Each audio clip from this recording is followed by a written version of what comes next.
Hi, I'm Scott, and I'd like to read you a book. The Little Engine That Could. Chug, chug, puff, puff, ding dong, along came the little train. She was carrying toys to the girls and boys on the other side of the mountain. In her cars were all kinds of toy animals, even a baby elephant.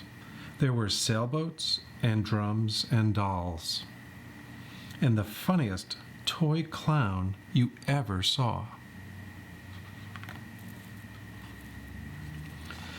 But all at once, at the foot of the mountain, the little train stopped.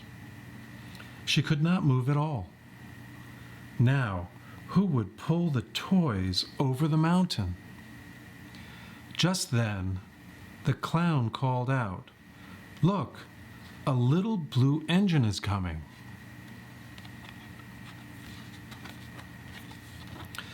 "Please, little blue engine," cried all the dolls and toys, "won't you pull our train over the mountain?" "Oh my," said the little blue engine. "I'm not very big, and I've never been over the mountain, but I will try." The little blue engine hitched herself to the train. She pulled and she tugged. "I think I can, I think I can," she said. Slowly, the little blue engine began to move.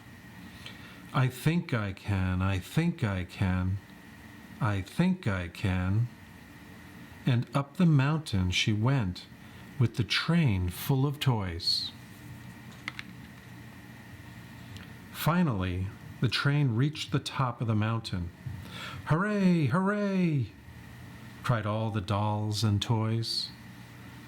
"Thank you, little blue engine."